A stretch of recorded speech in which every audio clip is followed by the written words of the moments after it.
ہم قربانی کے دن جانور تو ذبح کرتے ہیں، مقصد کیا ہے اس قربانی کا؟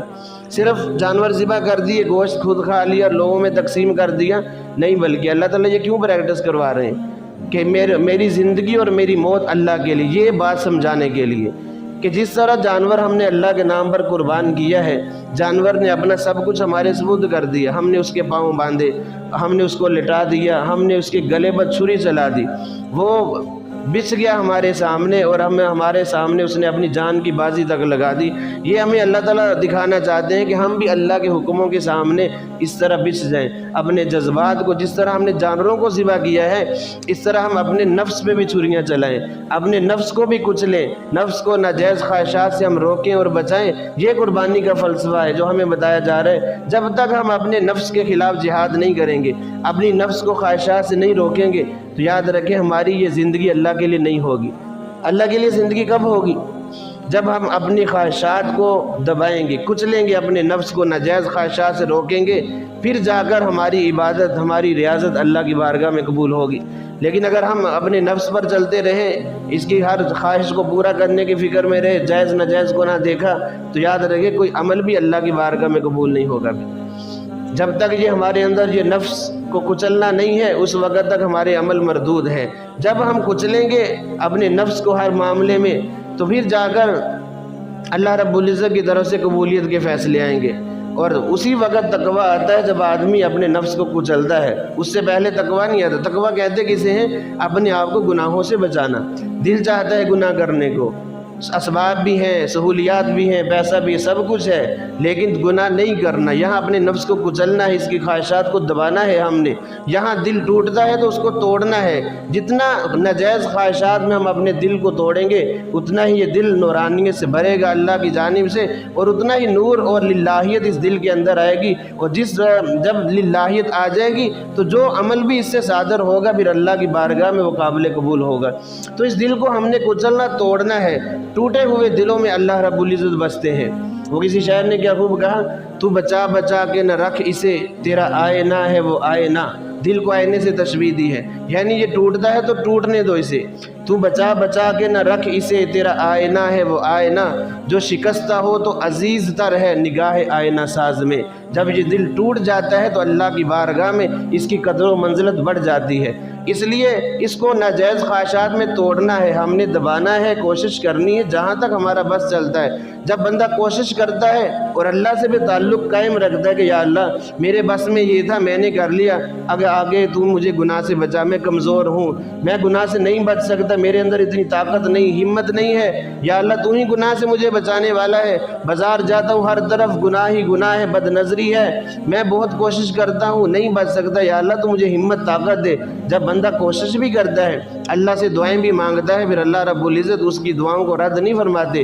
اللہ رب العزت پھر اس کی پشت پناہی کرتے، مدد کرتے ہیں، وہ ہر قسم کے گناہوں سے بچ جاتا ہے اور متقین کے اعلیٰ مراتب پر وہ بندہ فائز ہو جاتا ہے۔ لیکن کوشش ہمارے ذمہ ہے، کوشش ہم نے کرنی ہے اخلاص کے ساتھ، پھر آگے دیکھنا اللہ رب العزت کس طرح ہمارے حق میں نظام اپنا چلاتے۔ اب دیکھیں حضرت یوسف علیہ السلام کو بند کوٹریوں میں موجود ہیں، تالے لگے ہوئے ہیں اور جوانی ہے، اور آگے زلیخا خاتون اول ہے، حسن و جمال میں ہر اعتبار سے تمام اسباب ہیں۔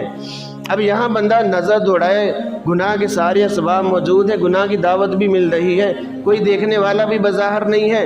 اس عالم میں اپنے آپ کو گناہ سے بچانا کوئی معمولی کام نہیں ہے۔ یہاں دیکھیں یوسف علیہ السلام اللہ کے نبی ہیں اور سامنے دیکھ رہے ہیں کہ تالے لگے ہوئے ہیں اور تالے باندھے، دروازے باندھے، کیسے نکلنا ہے؟ نبی سے بڑا کوئی عقل مند نہیں ہوتا، سب سے بڑے عقل مند وقت کا نبی ہوتا ہے۔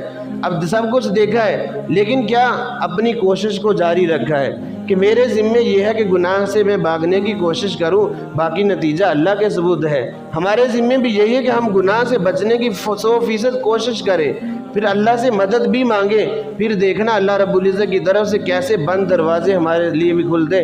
اب یوسف علیہ السلام نے تمام اسباب کو دیکھا، جب قرآن کہتا ہے وَلَقَدْ هَمَّتْ بِهِ وَهَمَّ بِهَا، زلیخا نے تو ارادہ کیا ہی تھا، یوسف علیہ السلام بھی انسان ہونے کے ناطے دل میں خواہش انسان کی آ جاتی ہے، نبی کے اندر بھی آتی، لیکن اللہ تعالیٰ نبی کو معصوم رکھتے ہیں، گناہ سے بچاتے ہیں، اللہ تعالیٰ حفاظت فرماتے ہیں۔ اب آگے قرآن کہتا ہے لولا ارآ برہان ربی، اگر یہ یوسف علیہ السلام برہان ربی نہ دیکھتے تو ممکن ہے اس میں پھنس جاتے، لیکن اللہ تعالیٰ کی مدد شامل حال ہوتی ہے نبی کے۔ اب دیکھیں، اگر دیکھیں نبی معصوم عن الخطا ہوتے، اس کا مطلب کیا ہے کہ نبی کے اندر گناہ کے جذبے نہیں ہوتے؟ گناہ کا جذبہ ہوتا ہے نبی کے اندر، لیکن اس کے باوجود اللہ تعالیٰ گناہ ہونے نہیں دیتا نبی سے۔ خاص اللہ کی عنایت ہوتی ہے نبی پر۔ اگر گناہ کا جذبہ ہی نہیں کسی کے اندر تو پھر اس کی بہادری کیا ہے گناہ سے بچنا؟ اب کوئی فرشتہ آ جائے انسانی شکل میں تو گناہ نہیں کرتا، اب فرشتے کے اندر تو اللہ نے مادہ ہی نہیں رکھا گناہ کرنے کا، اگر وہ نہیں گناہ کرے گا تو اس کو کیا ہوگا؟ کچھ بھی نہیں ہوگا۔ اصل تو یہ ہے کہ سارے اسباب موجود ہیں، گناہ کی طرف آدمی چاہتا بھی ہے، وہ مادہ بھی سب کچھ ہے، پھر اپنے نفس کو کچلنا یہ بہادری ہے، پھر وہاں کوشش کرنا۔ اب یوسف علیہ السلام نے جب دیکھا تالے لگے ہوئے تمام اسباب ہیں، اللہ کی طرف نظر دوڑائی کہ یا اللہ مجھے بچا، قال معاذ اللہ، اللہ سے پناہ مانگی اس وقت اس فتنے سے، تو پھر بھاگے ہیں دروازے کی طرف۔ یوسف علیہ السلام کے ذمے تو یہی تھا، بھاگنا، اللہ کو متوجہ حاضر ناظر جان کر اللہ کی مدد حاصل کر کے بھاگنا۔ اب جیسے ہی یوسف علیہ السلام دروازے کی طرف بھاگے ہیں، قرآن کہتا ہے سارے دروازے کھلتے چلے گئے، جو تالے تھے وہ ٹوٹ کر گر گئے۔ اب اللہ تعالیٰ نے کس طرح گناہ سے بچا لیا؟ یہی کوشش ہمارے ذمے ہے۔ دل چاہ رہا ہے بد نظری کرنے کو، دل چاہ رہا ہے میوزک سننے کو، گناہ کرنے کو، اور جھوٹ بولنے کو، خیانت کرنے کو، دھوکہ دینے کو، تمام یہ گناہ ہے، دل چاہتا ہے انسان کا، لیکن اپنے نفس کو، دل کو یہاں کچلنا ہے ہم نے اللہ کی مدد کے ساتھ۔ پھر دیکھنا اللہ رب العزت ہمیں ایسی لذت عطا فرمائیں گے عبادت میں کہ ہمیں محسوس ہوگی کہ کیسی لذت ہے۔ مرنے سے پہلے اللہ تعالیٰ جنت میں ہمارا گھر ہمیں مرنے سے پہلے دکھا دیں گے اگر اس طرح ہم نے زندگی گزاری۔ تو قربانی کا مین مقصد اپنے نفس کو کچلنا، اپنے نفس پہ چھریاں چلانی اور اللہ کے حکموں کو بجا لانا۔ نیکی کرنے کو دل نہیں چاہ رہا، یہی سارے تصوف کا خلاصہ ہے کہ گناہ کو دل کر رہا ہے، اس کو اپنے دل کو، اپنے نفس کو گناہ سے روکنا۔ نیکی کو دل نہیں کر رہا، وضو کرنے کو دل نہیں چاہ رہا، سردی ہے، گرمی ہے، نیند سے اٹھنے کو دل نہیں کر رہا، لیکن اپنے نفس کو کچل کر نیکی پہ کھڑا ہو جانا، اپنے آپ کو کھڑا کر دینا، یہی انسانیت سے اللہ رب العزت چاہتے ہیں۔ اور یہی ایک پورے تصوف کا خلاصہ ہے کہ اپنے نفس کے خلاف ہم نے کام کرنا ہے۔ اسی کو اللہ کے نبی صلی اللہ علیہ وسلم نے فرمایا سب سے افضل جہاد وہ جہاد بالنفس ہے، اپنے نفس کے خلاف جہاد کرنا۔ تو قربانی ہمیں یہی درس دے رہی ہے، جس طرح یہ جانور ہمارے سامنے بچ جاتا ہے، سب کچھ قربان اپنی جان تک کی بازی لگا دیتا ہے، ہم نے بھی اللہ کے حکموں پر اپنی جان تک کی بازی لگا دینے میں بھی دریغ نہیں کرنا۔ جب اللہ کا حکم آ جائے نفس کی بات نہیں ماننی، اللہ کے حکم کو دیکھنا ہے، اپنی عقل پہ نہیں چلنا، جو اللہ کا حکم ہو گیا اس کو کر گزرنا ہے، اسی میں دونوں جہانوں کی اللہ نے خیر رکھی ہے۔ اللہ رب العزت سے دعا ہے کہ اللہ تعالیٰ دین کو سمجھ کر ہمیں اس پر عمل کرنے کی توفیق عطا فرمائے۔